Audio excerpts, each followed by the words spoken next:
heading over to the spot, pick you up around 9. Meet me in the parking lot, never make it inside. We're getting out of here tonight. Yeah, we'll go anywhere you like. Yeah. 9/11, it's a heist, stole my heart, gave me life. No, I'm right, baby. I don't get my type wrong, yeah. She 11 with the lights on, yeah. Bite my neck just like a python. Breathe it right into my lungs. I took a hit, it's a crib, see my medicine. Before it's all said and done, a few places for the night that's gotta wake you up. I'm heading over to the spot, pick you up around 9. Meet me in the parking lot, never make it inside. We're getting out of here tonight. Yeah, we'll go anywhere you like. I'm not breaking cop lights, baby, I'm racing. Cause you're the only music I'm facing. You gon' leave my heart sedated, yeah. She just got it, but she wanted. Fell from heaven, she a weapon when she comes to me. I find it comforting. Though I'm blowing, she got me restrained. Buffering, yeah.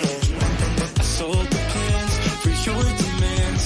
I need the spare cash to pay my rent. I'm suffering, still confident. Break me loose, stay good news, baby.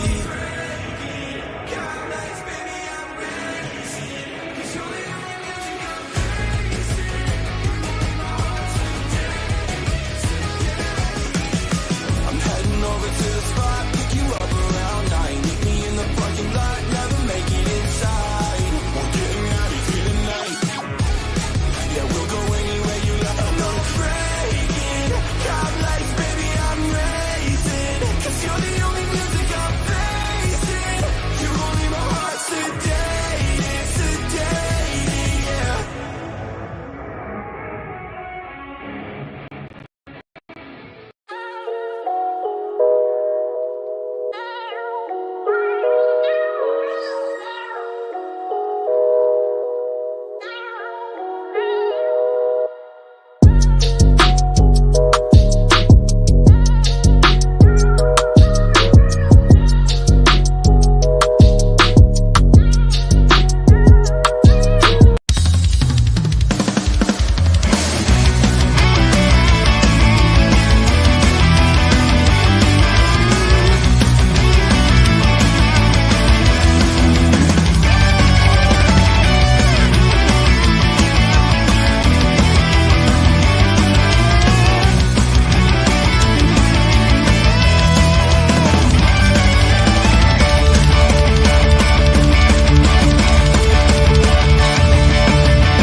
Woo! Let's do this. Youngest man alive. Wait, who? You? Me? I don't know anymore. Right. Forever 21, I guess. Though my body's telling me otherwise. Getting old sucks, ladies and gentlemen, and non-binary folks of the internet. But hi, guys, because I'm reclaiming that statement from a certain somebody. But welcome to another rendition of the All Elite Ensemble review. We are part French and part trying not to chuck here, I guess, on the BC WrestlePod Conglomeration Network, where we have a YouTube, a Twitch, and everything in between. We have social medias all over the place at BC WrestlePod on the Facebook, Instagram, the YouTube, the Twitter, the TikToks. We have a Patreon. We have a Twitch. We have everything. It's crazy out here. And if you feel like going to those individual sites is a chore, because trust me, it was when I was setting all this up, you can find all of our social medias neatly and tidied in one place on the Next Level app.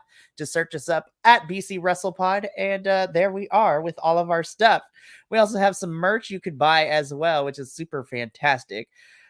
Expect a new design going up later this week, a little late to the game, but we are 24/7 going to support Latino Heritage Month with a really cool design that I've been working on, so it's going to be a good time.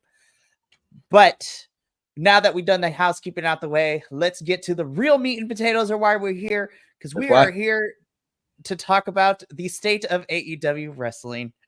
Yep. So this is the state of the and do some theory crafting and some theory after Wrestle crafting. Dream.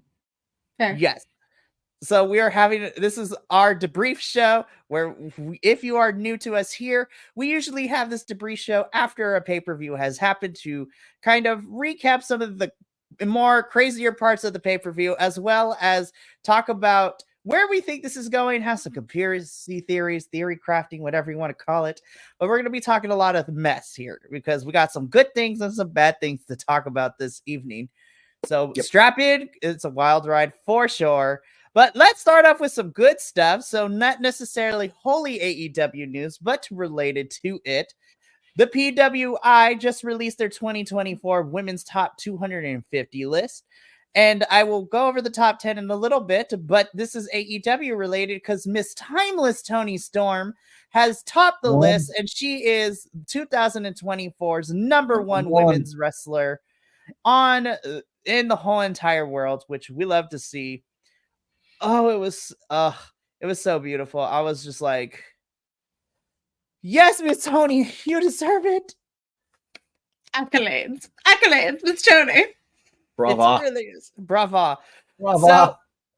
So Toni had some stiff competition in the top 100 this year because there was also just the 250. The fact that this magazine could list 250 wrestlers and women's wrestlers in general across every single promotion from major to independent is fantastic, which means there's no excuse. Book these women to be on all the things. Let's just get a whole women's show. That I'm here for. You have 250 women on this list that we can utilize. So let's do that. But before we talk about Toni and why this spot is well deserved, again, she had some stiff competition. So I will name the top 10 women from 10 to 1. So number 10, starting off at number 10, representing ROH is Athena.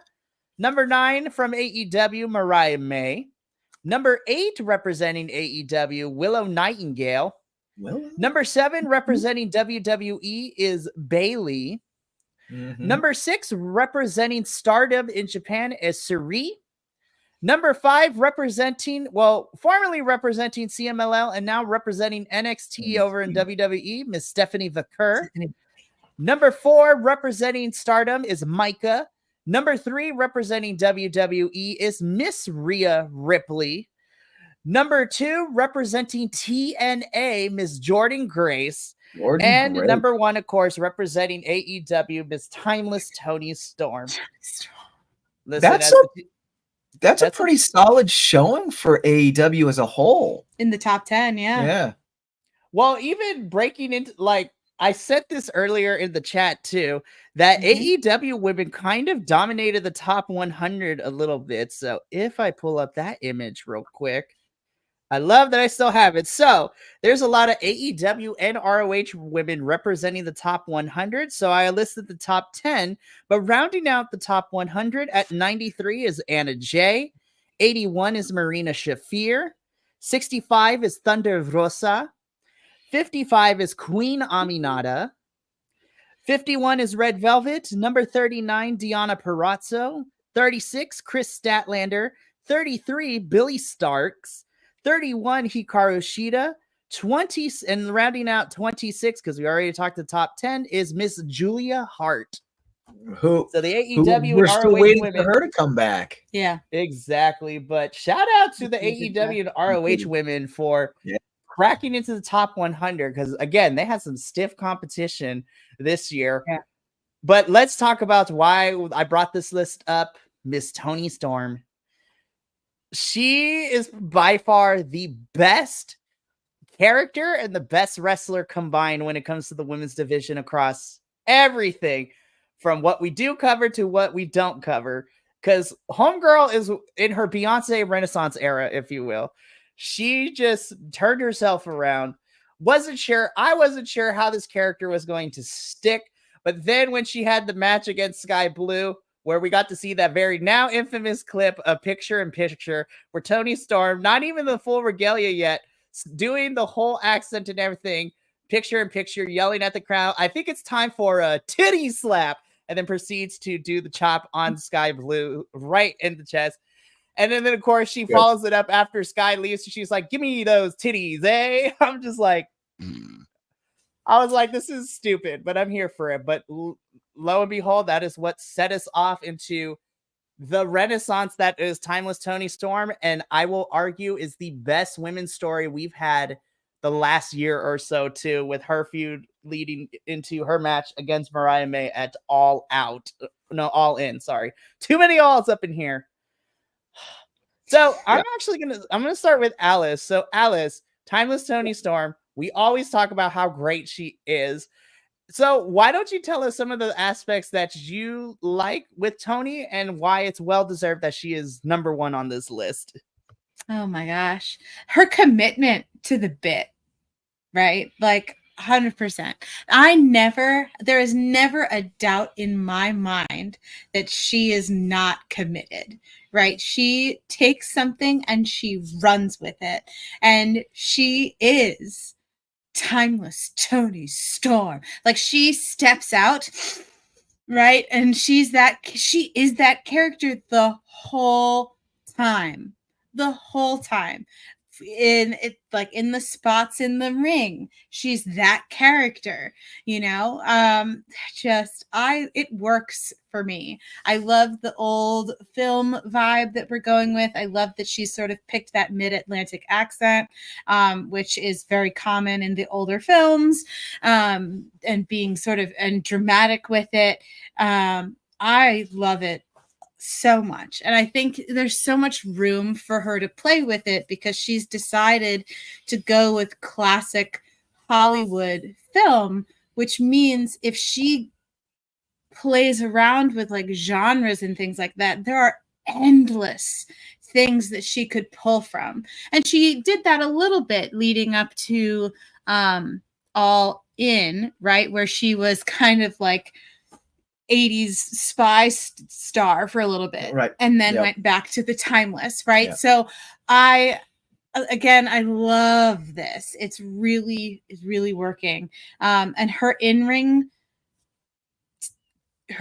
performances are top tier, right? Yeah. She knows the ring. She knows the moves. She knows her body. She knows how to dance well with other people in the ring. It's really like unmatched when you watch her perform. That's my 5 cents. Yeah, I mean, the only thing I can add is also that she cares. And what do I mean by that? So she apparently lives down in Florida, right? Florida just got hammered by a hurricane. She was supposed to fly to Mexico, wasn't able to fly to Mexico because due to the hurricane. And I'm sure that her house, that was a big hurricane. It wasn't no small thing. So I'm sure that her house, like, there was a mess that had to get cleaned up. There were, she probably had to call people, but she took time to record this promo on her cell phone, telling the people of CMLL that in essence, she's sorry that she couldn't be there, but she will be there. It wasn't just like, Toni can't make it and we're moving on. No. She is, this upcoming Friday, she's coming to CMLL to have that match against La Catalina. So, and to me, that shows that she cares. That shows that she cares about the wrestling fans and the wrestling community as a whole, to address that, because it's, and also it's CMLL. It's not her home promotion. You know what I mean? Yes, I know that AEW and CMLL have the partnership, blah, blah, blah. But still, like, she could very well just have been like, nope, that's it. I'm moving on to the next thing, but she's not, so which shows to me that she cares. And that's it. Lovely.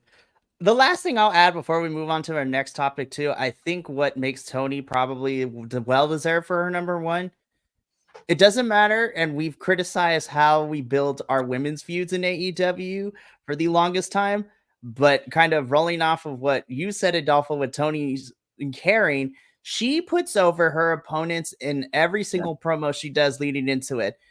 When we get to the end of the year, this is not changing, and it doesn't matter to me. Toni Storm has my favorite promo of the whole entire year, and that was the promo she cut like the day or the week of leading into AEW's into Dynasty pay-per-view, when she cut that promo against Thunder Rosa, where Toni Storms is like, I make love to my demons every single night. That is my favorite promo of the whole entire year.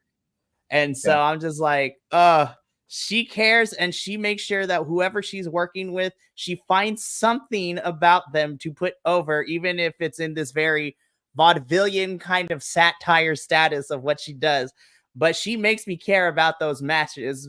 And honestly, I feel like Toni has been in the driver's seat for a lot. She has put over a lot of women, and she has had a hand into making sure that all her opponents shine, whether through the promos or in the matches themselves, because I'll remember her reign that she has, and I'll remember all the people she fought, because she put in the work and she made those women shine. So Timeless Toni Storm, congratulations on being this year's #1 on the women's PWI 250 list.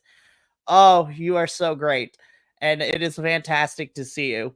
Well, we're going to continue on with our next topic, celebrating this success, because we are also celebrating the success of one Konosuke Takeshita, who just won the AEW International Championship at Wrestle Dream this past weekend. Minus however you feel about how we got there, I feel like Takeshita has been one of those people we've been rooting for to get a title since he's been a part of AEW, and watching him kill it in the tournament in New Japan over the summer too, and the G1 climax, and almost making it to the finals, just losing to Zack Sabre Jr. into the final spot, which is not an easy opponent to be none regard. Also, shout out to Zack Sabre Jr., our new IWGP World Heavyweight Champion. Fantastic. But it was announced at the press conference and on social media that Takeshita will have his first title defense this weekend in Canada at Maple Leaf Pro Wrestling's event Forge in Excellence, where he will be defending the title against TNA's, probably the poster boy for TNA in the men's division right now, outside of Nick Nemeth, and the walking weapon himself, Josh Alexander. If you are not familiar with Josh Alexander, I need you to go, because it's free on the internet, to look up his match against Will Ospreay that they just had earlier this year in TNA after their Hard to Kill pay-per-view. It was so good. It was so beautiful. But Takeshita is wasting no time, and he's going to be defending this championship everywhere. This is what we wanted from the International Championship. This is like when Pac and Orange Cassidy had it, and they went to all the other promotions defending these things across the world. So I don't think Josh is walking out the winner, but I think this match is going to be amazing, and you can check out a review next week, because me and Will are going to be watching it and reviewing it. So Takeshita, congratulations. I can't wait for you to defend it. Team ANA, any thoughts about Takeshita as our new international champion and, not wasting any time defending the thing? I love that for him. Yeah, I love that for him. I want him to be a defending champion, right? Like, I want to see him regularly put it on the line, just to be like, I am amazing, by the way. Like, you can't beat me, right? I would love that. Yep. I was very excited. He deserves this title. Like, he's really been putting in the work. He's really fantastic in the ring, and his presence as a heel is just incredible. So I hope we see more of him. I'm excited that he's immediately defending it, and I want to see more. Like, I want that to continue.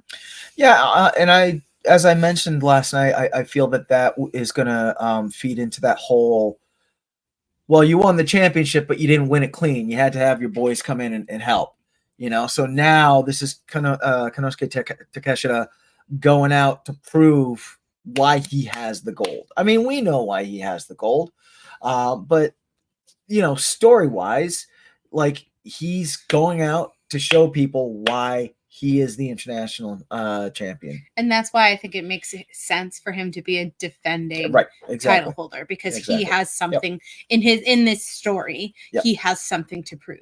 Yep.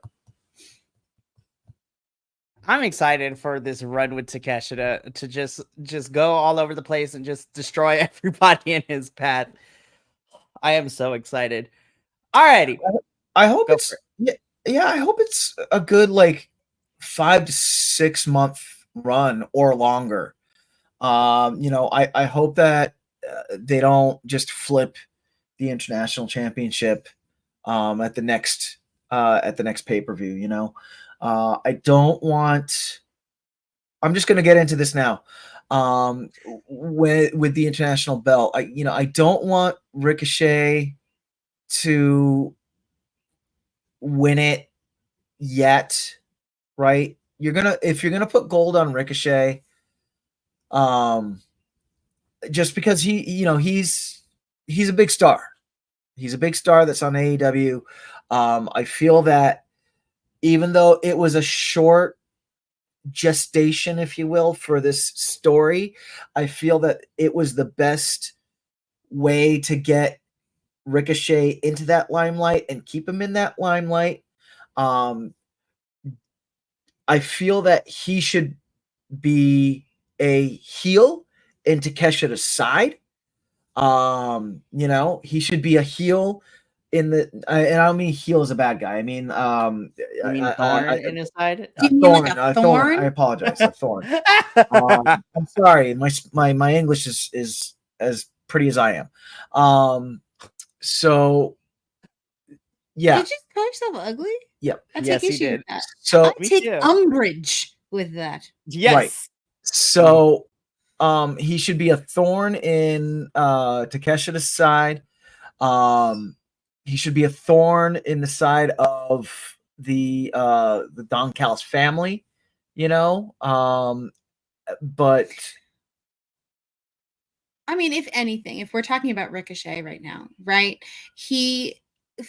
The Don Callis family essentially took his opportunity at the belt. Right. So if anything, he's going to probably team up with Will Ospreay to go against the Don Callis family. Sure. I feel like that would make sense. Right. But I just don't want them to put the international gold on Ricochet or anyone else at like the next pay-per-view. I think Takeshita. I would be mad. I would be really mad if they took it from Takeshita at the next pay-per-view. Yeah. I want Takeshita to have a good run, like deep into 2025 with the international championship. Oh, I 100% agree. Give this kid a long title reign because I think it's well deserved. He's put in the work, and I think he's shown that he deserves to be a mainstay in AEW right now. So I'm just happy that all the complaining and the waiting we did finally paid off for Takeshita. So give this man a long title reign. So now that we've kind of talked about the little news parts of it, now let's dig deep into some of the things that transpired on Wrestle Dream and where we're going to be going with these stories. And so we're going to start off with the Glamour, Mariah May, as she successfully defended her title against Willow Nightingale at Wrestle Dream in a really great bout. That finisher is still one of my favorite things I have seen, not just Mariah do, but my favorite finishing sequence in any of the recent pay-per-views I've watched within the last couple weeks. The fake out from the power bomb into the head scissors into the running knee in Storm Zero was fantastic. So Willow Storm is Zero. out of the yes. The Storm Zero, not the Mayday. It was the Storm Zero. Storm Zero. Yes. Which begs the question. So Willow, it seems to be done right now with Mariah because, that's how we tend to do these things with our women's champions. It's one and done feuds and we don't necessarily get a rematch. So Mariah has 2 pay-per-views left this year. We have the big one, which is Full Gear, which is at the end of November. So we got about 6 or 7 weeks until then. And then we end the year in December at, ironically enough, World's End. So the question I want to beg is, where does Mariah's story go? Who should be the next opponent for her? Where do we see this going? Because as Adolfo has brought up many times before, Mariah is slowly taking lots of things from Toni Storm, but she's also, you know, since she wanted to take the spotlight from Tony, she's still kind of unintentionally giving shine to Tony by stealing her moves. So the question is, where do we go with Mariah next? Who should her next opponent be? And do we see Toni Storm returning to face Mariah before the end of 2024? So sorry, go ahead. I'll lay the groundwork because I have my conspiracy theory, and I've been Team A and A are gonna get tired of me hearing this, but I've been saying this for the last couple of months that we've been talking about this whole Mariah May saga. I think her next opponent needs to be Mina Shirakawa. That is the logical choice in the storytelling. So that's obviously Willow was a pit stop because Mina is still doing stuff in Japan, but now we're gearing up for Full Gear. And I think Full Gear, we set the stage for Mariah versus Mina, in which Mariah absolutely, not in the match, but afterwards, destroys her relationship with Mina Shirakawa. Because also, lest we forget, a couple weeks ago, Toni Storm and Mina were teaming up in Stardom and fighting in Japan together. So you have catalyst for Mariah to be like, Mina, what's this all about? Why are you teaming with my mortal enemy kind of situation? What I would love to see is, because I agree. I think Mina Shirakawa needs to be the next stop. Right. I want her to fight other people, but like we need to be building up to her fighting Mina Shirakawa at the next pay-per-view. And I think that Mariah May should win and then, like you said, destroy their relationship after the fight is over. And then we get Toni Storm coming to protect Mina Shirakawa at was that Full Gear? Yep. At the end of November. Right. Which then leads, if Toni does return, do we have the rematch happen at World's End?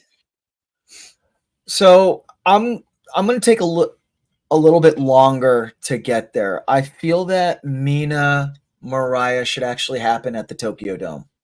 Ooh, so at Wrestle Dynasty in January. Yes.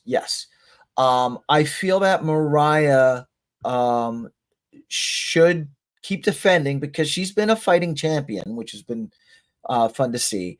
And you know, there is more than enough talent in the women's division for her to keep defending, right?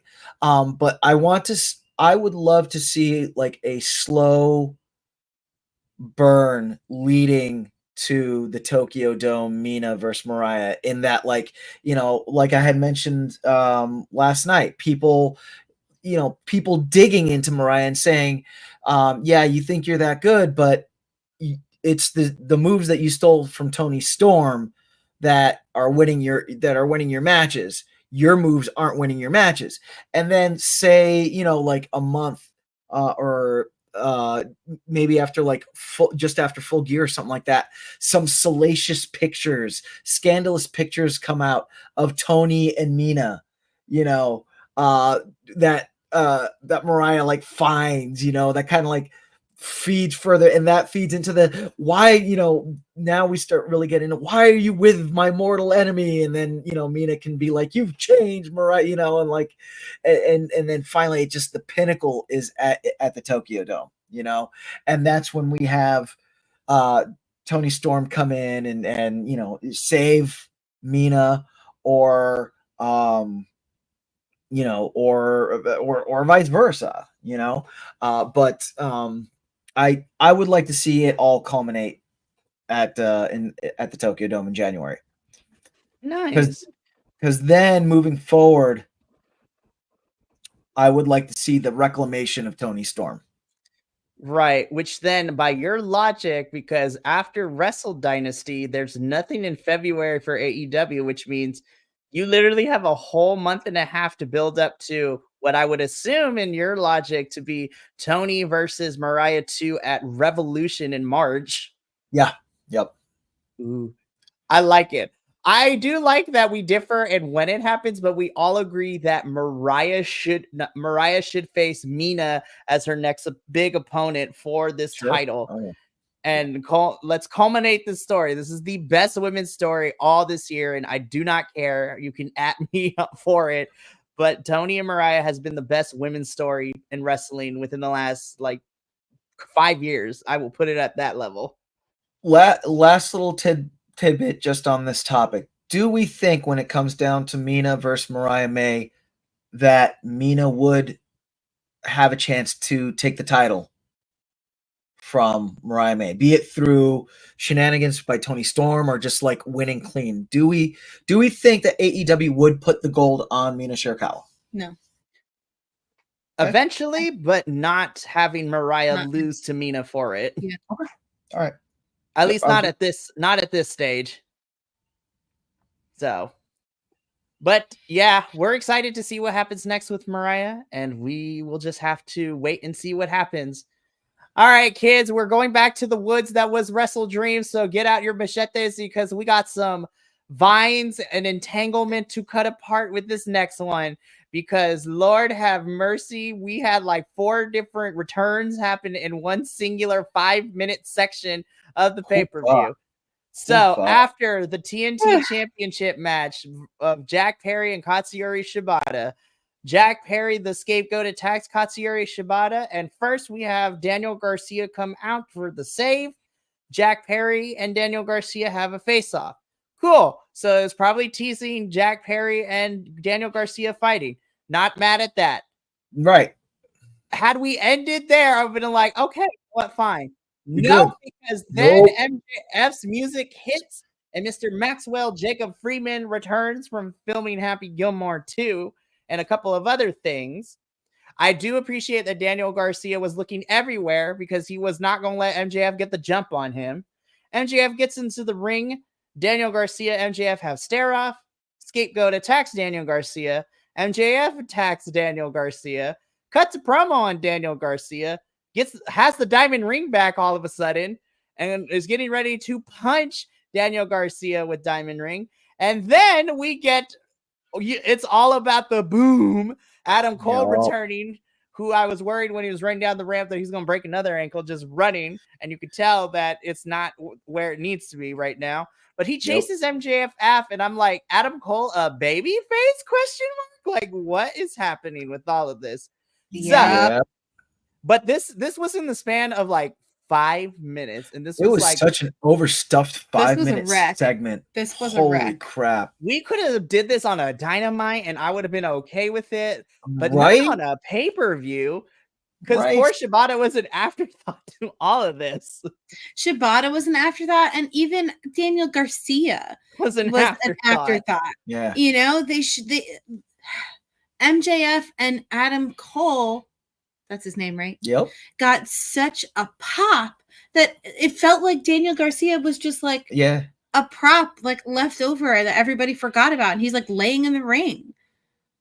This poor guy.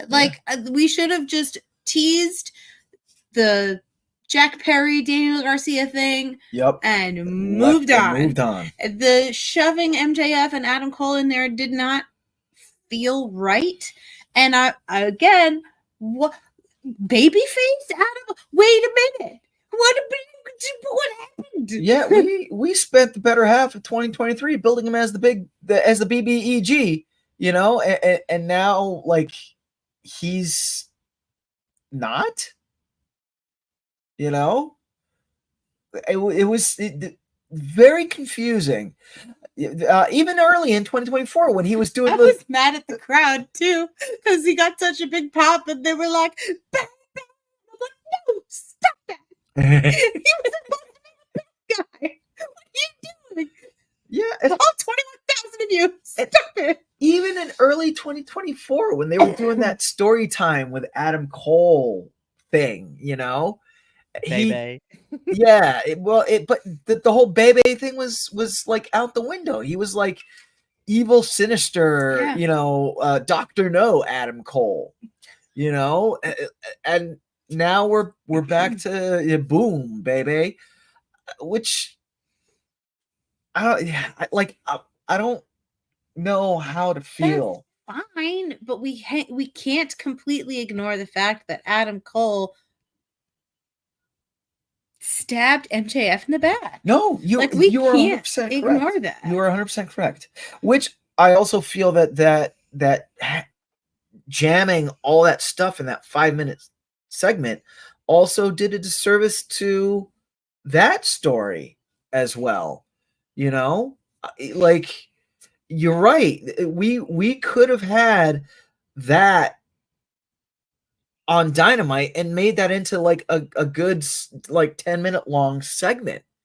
You know, like, I want to see Jack Perry and Daniel Garcia, right? Like, I want to see a build up with that. And give it the time it deserves. And give it the time it deserves. Right? Because that was not it. Yep. I see Jack Perry defending the TNT title at Full Gear against Daniel Garcia. That's what's in my crystal ball right now.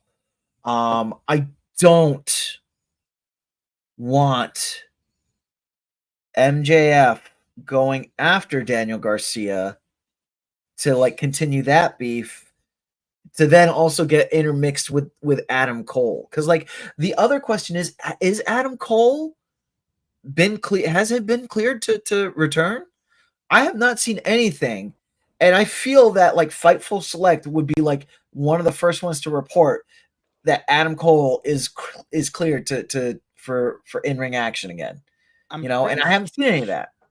I'm pretty sure we'll probably find out on Dynamite tomorrow, because I'm pretty sure Adam Cole will come out and talk about it. But I'm assuming that he has to be somewhat clear if he's able to run down the ring and get into the ring and get into the action a little bit by running around chasing MJF out to be cleared, because other promotions and even AEW won't let, wrestlers even do that much if they're not 100% clear, because they don't want to take any responsibility. Yeah, but like at the same time, at the last pay-per-view, we had Sky Blue come out on crutches and in her cast, and Mariah May beat the crap out of her. Which is very, very true. However, they did good and well to make sure that as Sky fell, that nothing crazy was going to happen. Right. So right. Now I'm 100% sure. I think Adam Cole is cleared. We'll probably get that confirmation from him in his promo tomorrow, which will probably lead to Adam Cole versus MJF at Full Gear, because this is Big Four pay-per-view match. Like, I smell it coming a mile away. I don't want Go ahead. My biggest issue with this whole thing is that Jack Perry versus Garcia, that actually is really fun. I think that's going to be a good match. Adam Cole versus MJF, I think it's going to be a fantastic match too. We did not need them telling us that these are the next two matches that we're going to be feuding for a little bit in the span of 5 minutes on a pay-per-view. No, we didn't. And I don't want MJF Adam Cole at Full Gear. I want that at World's End. Where the betrayal happened. Let's have that match where the betrayal happened at World's End. That would be fun. Full circle. That could be fun. But AEW better make me invested, because that is 2 months out. That is in December, at the end of December. So they got 2 months to make me invested, because I am not going to care about this if they don't put any investment in it.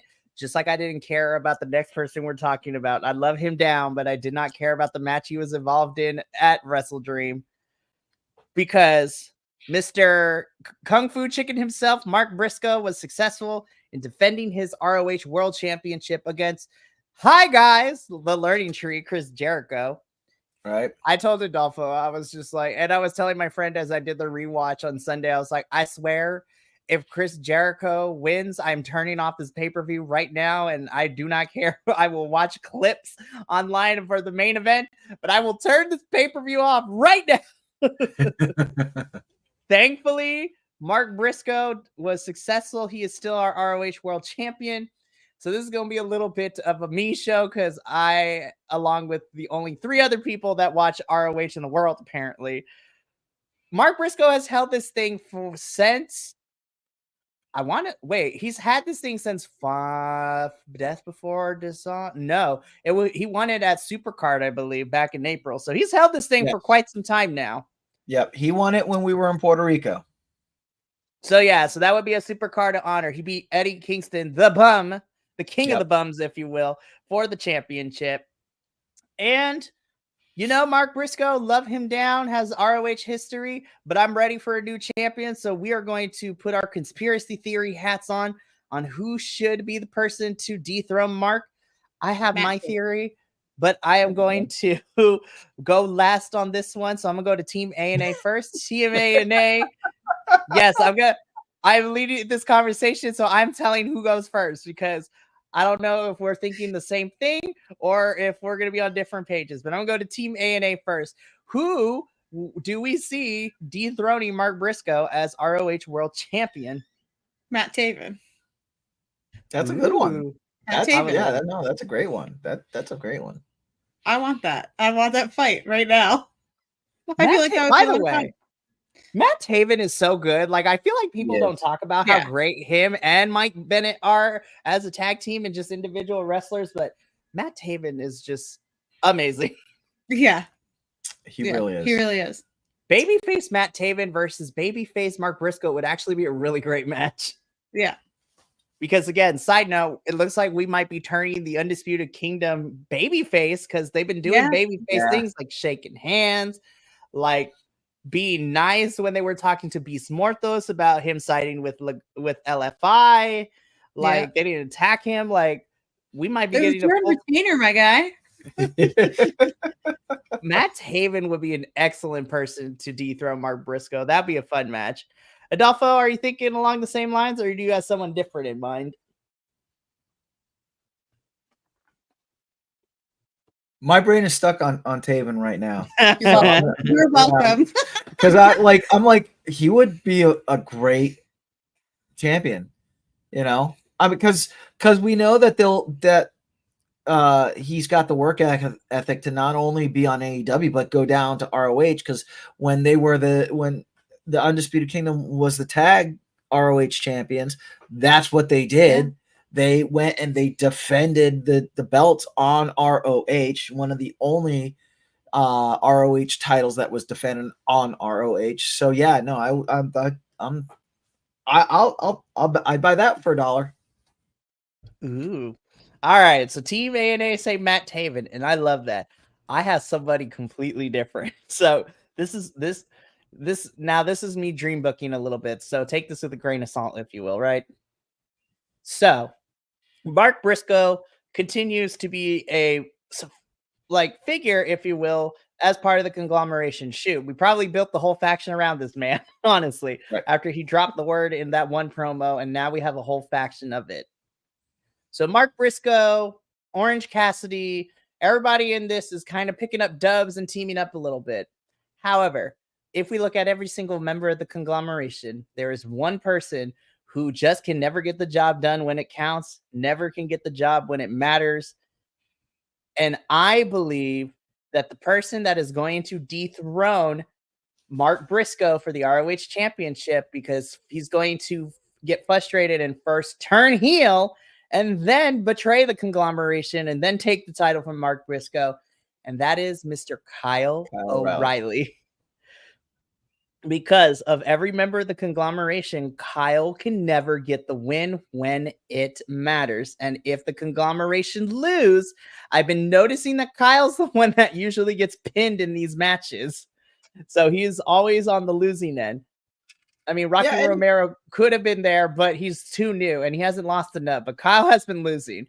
So I think frustration sets in. Kyle attacks Briscoe. Conglomerations go through their feelings. And Kyle should be the one to take the title from Mark Briscoe. Yeah. And I that would be a good story too, because of everyone on the conglomeration, Kyle O'Reilly is kind of the one that follows Briscoe. Mm-hmm. You know, after he goes crazy and walks off, Kyle's like, yeah, and he walks off too. He is so unserious, but I love it. Yeah. So that is my theory. I would honestly, Matt Taven or Kyle O'Reilly, we all agree that we're ready for a new ROH champion, not because we think Mark Briscoe is bad, but I think that there's legitimately nobody else that could challenge Mark Briscoe right now. So let's build up a contender for him. And shoot, we have until December for final battle. So we got a long time, AEW and ROH, to figure that out. Also, ROH and AEW related, shout out to Adolfo's baby daddy, Brian Cage, for becoming the new Ring of Honor World Television Champion on 0 Hour. That's right. So I am so excited for Brian Cage to go on a singles run. All right. Now we've hit the main course, the main event, the grand poobah of everything. Because now this is where we truly get into dream booking, because main event happened at Wrestle Dream. Bryan Danielson's full-time career is over. Jon Moxley has slayed the American Dragon, and Mox took the AEW World Championship from Danielson and retiring this man from a full-time career. Oh man, the crowd was so stunned and quiet for everything that happened. It was mwah, chef's kiss. They weren't yelling, they weren't booing, they were just in awe. It's giving me Undertaker losing the streak vibes. Like, where everyone was just quiet the entire time witnessing what was happening. And then, of course, Mox and crew beat up Danielson. Wheeler Yuta betrays Danielson, chokes him out with the plastic bag. They tie Darby up and make him watch. Then we had the weirdest amalgamation of baby faces come out to try to make the save, because initially it was just Private Party, which I'm okay with, and Jeff Jarrett of all people, which I agree with the Dolphin from our review last night that was not on my bingo card of baby faces coming down. But Jeff then Jarrett, it made more, and then everybody else came out once things were happening. Like, you had Orange Cassidy leading the charge. We had Daniel Garcia. We had Adam Cole. And then it was so weird seeing him in there. I was like, it was so weird to see it. But Mox and crew, which we will dub them as the Switchblade Conspiracy, because I think that's what they're going to be called come this Wednesday on Dynamite. But the final shot, and it was pure money. Darby and Orange Cassidy just looking on in distraught of what's going on inside the ring with Danielson and Doc Samson and everybody. Jeff Jarrett's bleeding somehow for some reason. I was like, where did you, what happened to make you bleed? But Orange Cassidy and then Darby Allin were the last two people we saw as Wrestle Dream went off the air. So this ties into the other thing we're going to try to kind of talk about simultaneously, is that looking at the AEW champion list, this is the first time, I believe, if not the first time in AEW history, but in the long time, if that's the case, all of our champions in AEW right now are heels. So we do not have a baby face or face champion whatsoever. So the question becomes, and we're going to try to balance this out as best as we can by tying it all together.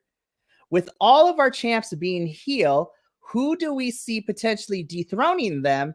And then because the trios and the World Championship are tied up in Switchblade Conspiracy, who will be leading Team AEW and who will be dethroning Mox as the champion? Because they don't have to be the same person. I have my thoughts, but let's talk about the champs first. So we have all heels with 8 championships, and we're going to save the World and the tag for when we talk Team AEW versus Team Switchblade Conspiracy. Right. So we kind of already touched upon it. The Women's World Championship, we talked about it earlier. We think Mina should be the one to challenge. Now, as far as who would be the person to dethrone Mariah, I'm going to be honest. I think depending on how long we want to drag it out, I think Tony should be the one to dethrone Mariah and reclaim her spotlight as a full circle story moment. The newcomer tried to take her spotlight, but the vet knows her tricks and knows how to get business done. So the veteran experience of Tony will be the undoing of the newcomer, Mariah May. That's where I think it should be anyways. Yeah, at the same time, though, we have Britt Baker back. We have Jamie Hayter back. Like, Britt Baker's not getting that title. I know, but I would like to see some of those original AEW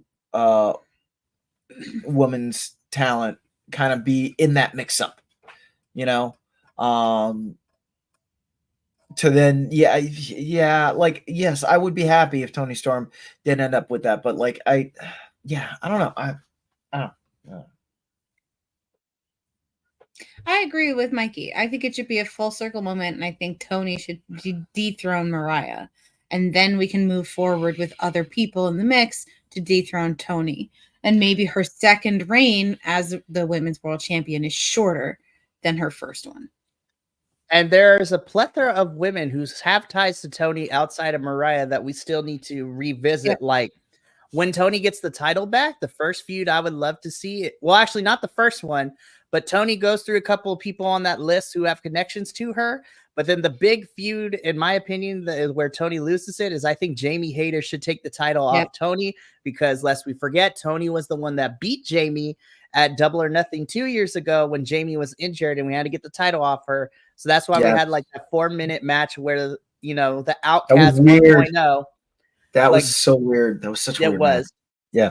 Anyway. Definitely was. But I mean, that's where we see the women's.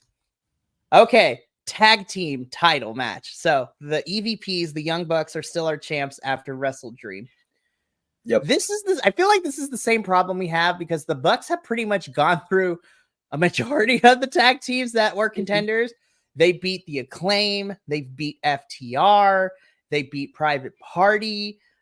I mean, the only people that are left, and I know they won't give it to them right now, but we technically have the Outrunners who are on a hot streak right now.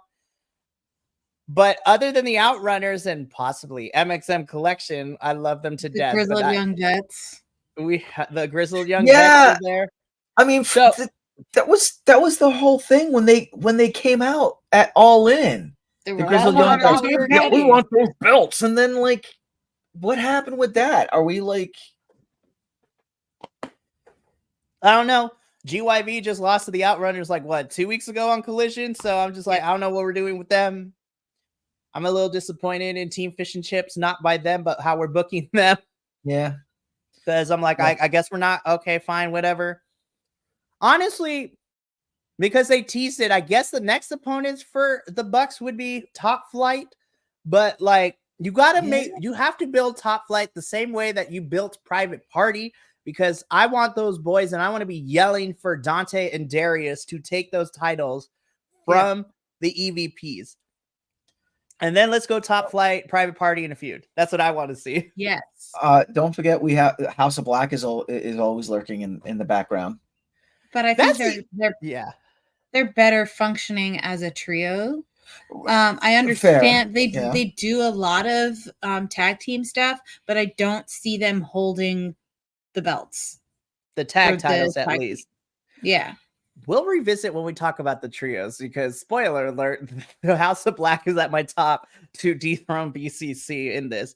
Can you listen? A dark babyface House of Black would be fantastic, but more on that to come in a little bit.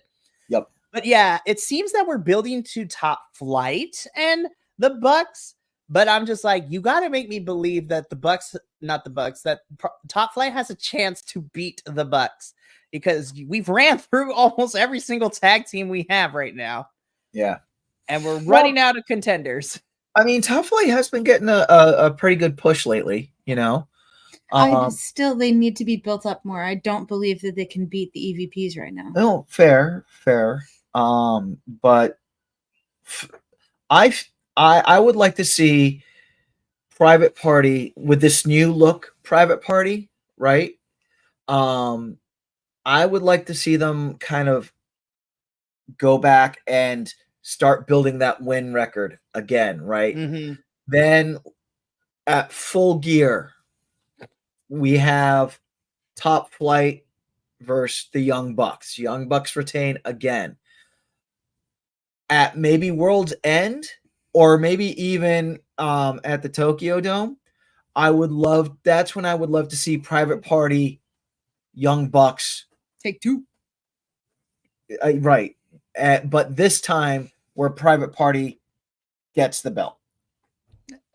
Yeah, I'm ready for Top Flight or Private Party to finally get a tag team title run, especially since they're one of the few tag teams that have been here since year one of AEW. Yeah.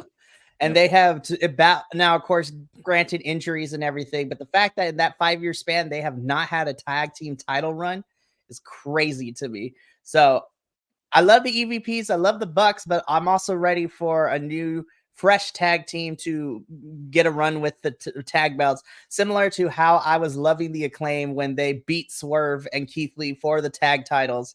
It should have happened at All Out, but they got it at Grand Slam a few weeks later. So I am here for it. All right, so now let's start with the 2 T titles we have. Also, let's start with TNT title. Scapegoat Jack Perry. We talked about this with the whole condensed segment at Wrestle Dream with everybody, but it seems we're getting Garcia versus Perry. And I'm going to be completely honest. This should happen at Wrestle Dream, and I think Garcia should take it from the Scapegoat. At Wrestle Dream? No, sorry, not Wrestle Dream. At Full Gear.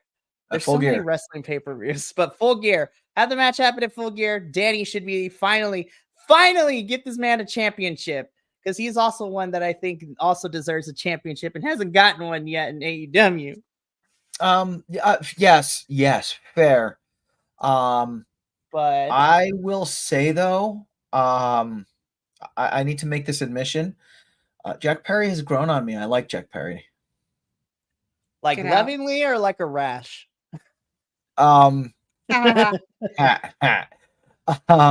So I would not mind seeing Jack Perry hold on to, as long as they can make the matches as entertaining as his match against Shibata at Wrestle Dream, because that was a really exciting match. As long as they can keep that momentum, I would not mind seeing him hold the title at least until 2025 or World's End. No. And then like drop it at World's End or drop it in 2025 again at the Tokyo Dome. Or at what is it, Revolution? Revolution would be in March. That's a long time for Scapegoat to hold that title. No, there's no reason for him to hold it that long. I don't want, every time he fights somebody, I'm hoping they're going to win. I can't stand him with that title. I don't like the Scapegoat. It's not working. For me. It's working no for like me, the crowd in general. He's over with the crowd. They hate him. He's got a lot of heat. Fine. Cool. I can't stand it. Someone please take the belt from him. The other thing is, Daniel Garcia has yet to make me care about him. Like I don't find him engaging or exciting to watch. I'm sorry. And I guess maybe I just won't like the TNT title, So sure, Daniel Garcia, go ahead, take it, and I'll just be mad about whoever has it because it's just like not a great belt. Somebody's got to end the Scapegoat because I'm not. So, just as a side note, because that TNT championship was on the line at Forbidden Door in that ladder match, which was awesome, by the way. I'm still of agreement that Takeshita should have won that championship ladder match. Yeah, he should have. Yes, and the way he lost was stupid. I mean, I'm glad he's our international champion, but I was like, man, you guys made us wait like 4 or 5 months after that moment to finally get Takeshita a title. I'm like, what the flip, you guys? Yeah. And like, I don't know if they're letting the Scapegoat hold it because he made a cool new design belt. Oh, wow, that's so awesome. I'm so proud of you. That's awesome. But like, no. Are we gonna like have it that Daniel Garcia wins and then he's not gonna touch it and they're gonna unveil the old belt for the bag just like they did for the Intercontinental Championship? I mean, the precedence is there. Oh my gosh. But that's the TNT. Now let's get into the more pressing issue, the TBS Championship. Mercedes Moné is holding this championship. Okay, before we start all this, right? We here at BC WrestlePod, we all support women's wrestling. We love it. We never tear down women just to tear them down. We want to properly love them, and we love women's wrestling. With that being said, we are also not in the business of lying to everybody, and we are going to give our honest, constructive criticism. Mercedes Moné's title reign thus far has not been great. I have not loved her title reign. I'm still upset of everybody who could have had that TBS championship. I am still mad that she beat Willow for that thing. Yeah. That I would have been more okay had it been somebody else, but I am mad that she beat Willow, who is probably the most over baby face. And the fact that Willow finally got a champion to only hold it for a month to lose it to Mercedes at Double or Nothing this year was absolute garbage. Yep. And then her matches that she's had to defend them have also not been the best. Yep. Like, I know a lot of people have already harped on it, and I don't want to harp on it too much, but her all-in match, not great against Britt. Neither one of them got the job done, and it was not great. Her match against Shida at All Out was better, but that's because look at who's her Moné's dance partner is. Shida is a 3-time AEW Women's Champion, and the fact that you threw her to lose to Mercedes and all of this makes me so mad. And now we haven't even seen her defend the thing since then. It's mostly been Camille running interference for her. Now, it seems that we are priming up a newly returned baby face. Like now she's going back to being a baby face, Chris Statlander, to face Mercedes. Listen, I'm with Alice like the same way that she feels about the TNT championship. I feel the same way about the TBS. At this point, I don't care who she faces. I'm going to root for the challenger every time because I need that belt off of Mercedes because her title reign has not been good. It really hasn't. It has not. And amongst of the wrestling journalists whom I trust to get my news, I feel that that is the general consensus. It's not that everyone loves Mercedes.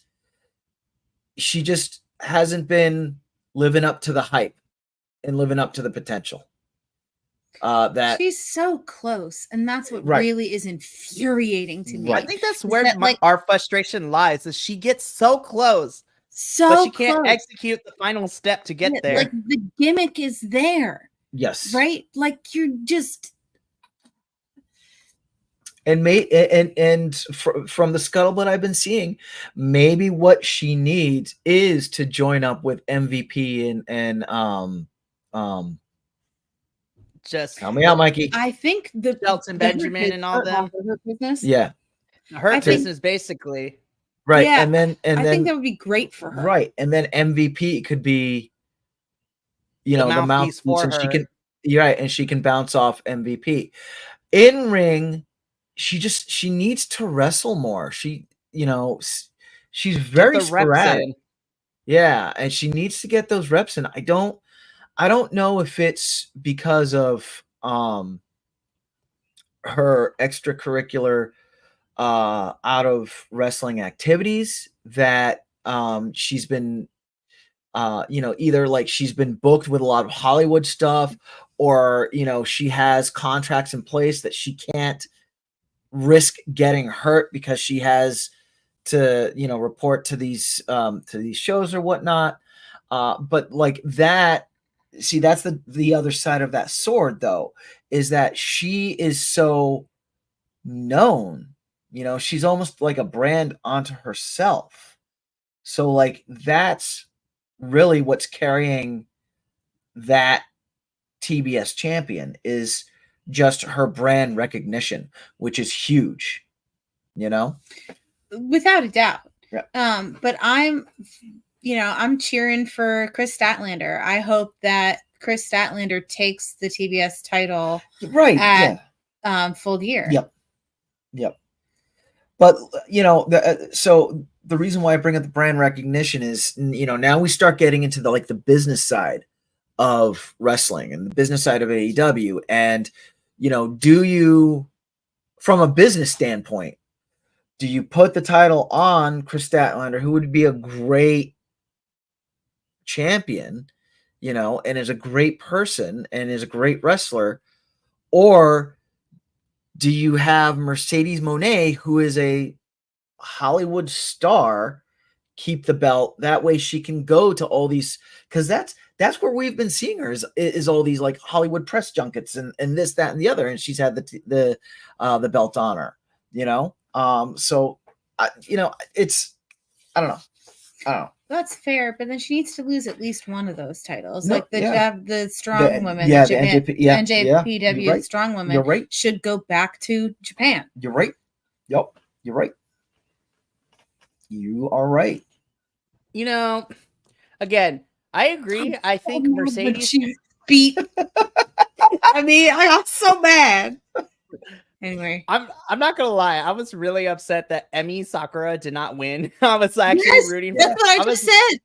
And then watching Emi cry in the exclusive social media scene that she's gonna come back for the titles broke my little heart. I'm like, no, not the queen. Give me Emi Sakura. That's another one that needs a title. She's been in this company since the very beginning, and she has yet to get anything. Ugh, so mad. All right, so we briefly touched upon this. So international championship, Takeshita. I'm fine with whoever he faces. He's going to go all over the world and fight everybody. Listen, if we want to put Takeshita in CMLL, I'm also not going to say no. I'm just putting it out there. Right. Takeshita versus Templario. Book it right now. Or even Takeshita versus Soberano Jr. Yes. Give me. Yes, sir. So Takeshita versus anybody in the world. Like, I'm fine with it. So I don't have anyone. I will say, though, if we are going to talk exclusively AEW, because Mr. Ospreay is going to be busy fighting Kyle Fletcher, it seems like.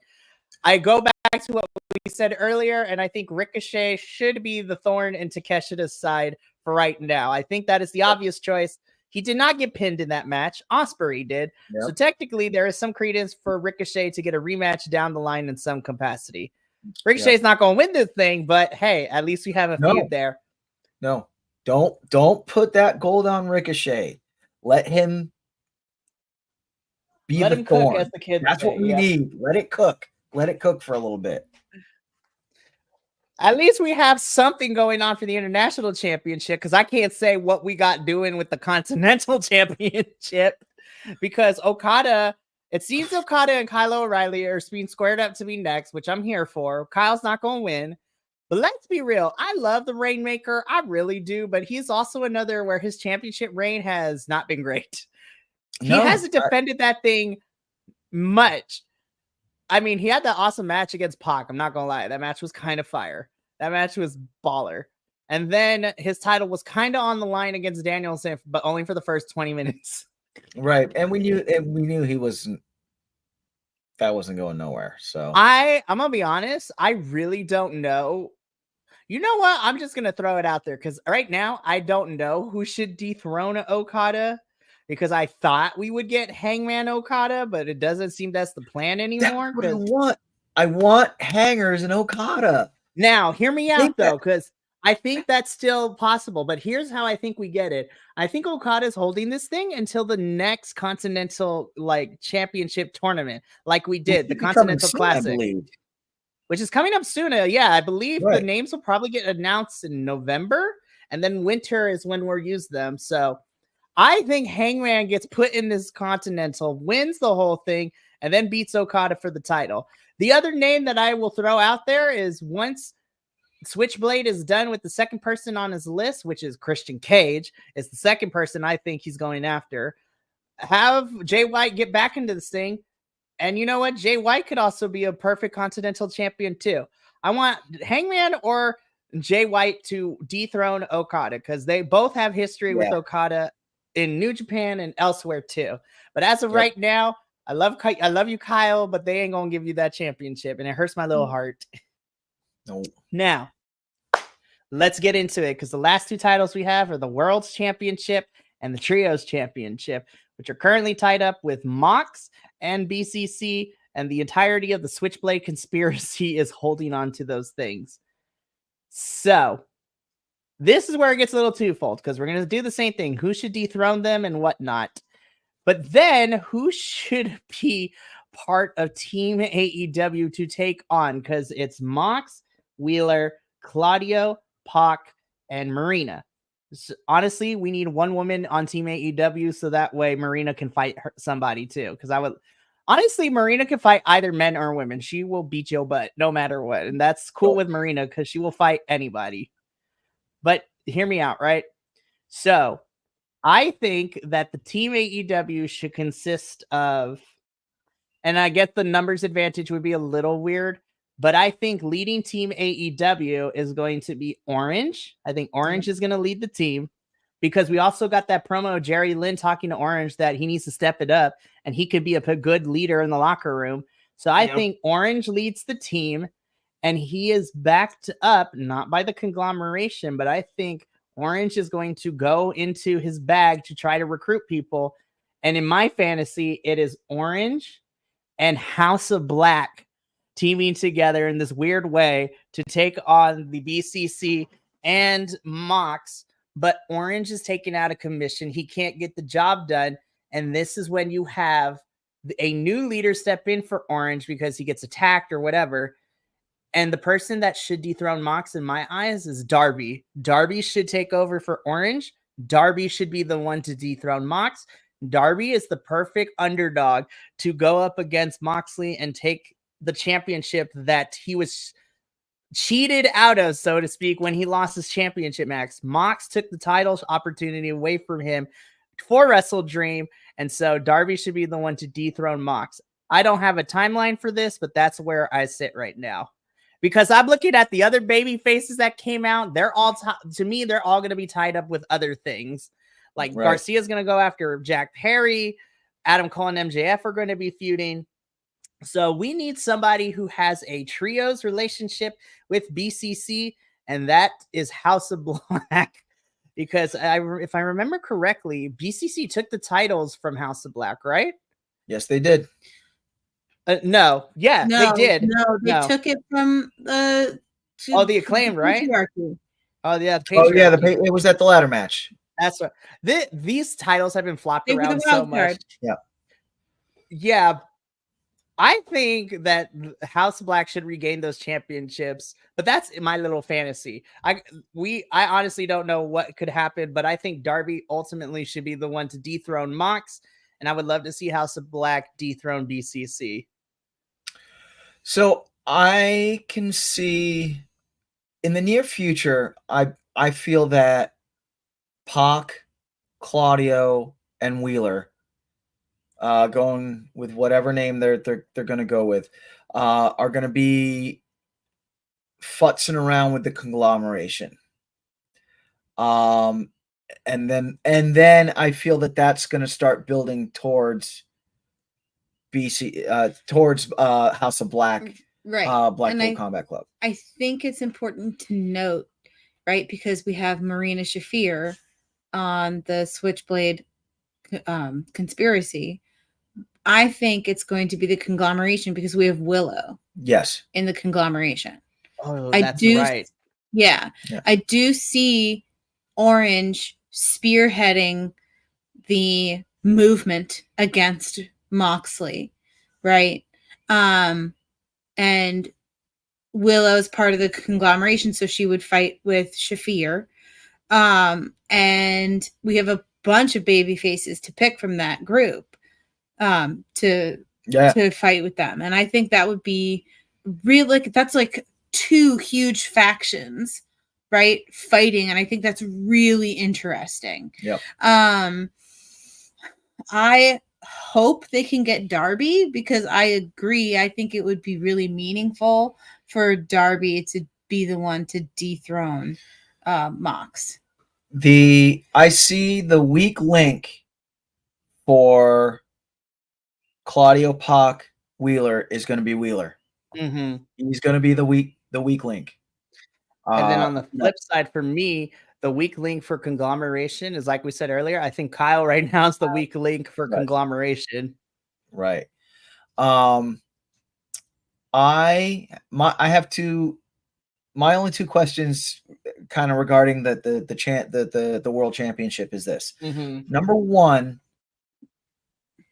is it confirmed that someone else was pulling the strings? Because that's a scuttlebutt that I've kind of heard in the background that there's some mysterious person that's pulling the strings on Mox. You're Yeah. right, And we'll find out. And that's why the championship got put into the bag, and Mox didn't actually put it on. So are we gonna? I don't know. Have you? Because Mikey, you're a lot more on the pulse. Have you heard any like scuttlebutt regarding this at all, or? So, according to some reports, especially from Fightful and other places I trust too, but we all know that there is someone pulling the strings, so that is definitely a thing. The question is, we don't know who. Now, a lot of people have said it's Shane O'Mac and Mr. Shane McMahon, which better not be the case because I'm not here for that. Some people have stated that is Moxley's tag team partner from the Independents in Sami Callihan, the Death Machine, which I love, but he's currently in TNA right now, and he's still on contract with them, so I don't know how that will work out. But my biggest problem is we just saw someone pulling the strings with Adam Cole being revealed to be the devil, and then the follow-through of all that was trash. Once the reveal happened, it was bad, so that is where I'm worried. Now, as a big swerve, I don't think it's going to happen because he's not cleared yet, but can you imagine that it was Kenny Omega pulling the strings the entire time? Because I would lose my absolute mind, but I honestly don't know. That would be kind of nuts, though. Mox and Kenny do have some connection on the Independents and in New Japan, too. Like, they would always be on the same side and then be against each other like on a flip of a dime. But Kenny's not cleared to return yet, and I think Kenny's going to be fighting the EVPs when he comes back, so they're separate in themselves from this. Right, I honestly don't know who could be pulling the strings. I really can't. Who better to go up against the EVPs than the Switchblade conglomeration or whatever the fuck they're calling themselves, the Blackpool Combat Club. Yeah, who better to have in your corner against the EVPs than the Blackpool Combat Club? That is very fair. And there is an established beef there already. Right. And then on top of that, too, like our homeboy Drew, who chimed in during the chat yesterday, he said that, yes, the Switchblade Conspiracy are heels, but they're not like evil heels. They are we will become the villains because we are the only ones who can. It's like taking out a parasite. And like he said, and the comparison that Drew made in our review last night during Wrestle Dream is that Mox was looking at Danielson and BCC was looking at Danielson, and they were getting tired of Danielson hurting himself and doing all these crazy matches. And so they needed to stop him before he became a danger to himself. So they became the evil, so to speak, to protect their friend. It's like eradicating a virus before it spreads to everybody else and ultimately causes irreversible damage. So I honestly don't know who could be pulling the strings.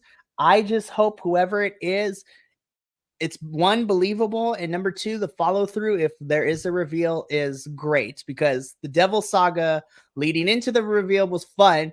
Adam Cole gets revealed, and then everything kind of fell apart. Right. So now my second question is this: where's Christian? So that's the other kind of scuttlebutt, because he still has that. Yeah, he's got the thing. He can cash in the contract at any time. Yep. So I honestly don't know. And then what also kind of puts a scuttlebutt in this plan right now is that it seems like Christian and Kit Sabian are still feuding a little bit, even though we haven't seen them for quite some time. Right. So that's the other thing, because we have all this story, but then we have Christian Cage just lurking in the background, and he could pop up at any moment to take the title. How much of a trip would it be if it was Christian all along? Oh my gosh, that would be Alice's face is just like, no, but I would be kind of here for it. I love it. I'm so mad, but I love it. Listen, it's perfect though, because what do evil geniuses wear? Turtlenecks. That's right. That's right. Oh my gosh.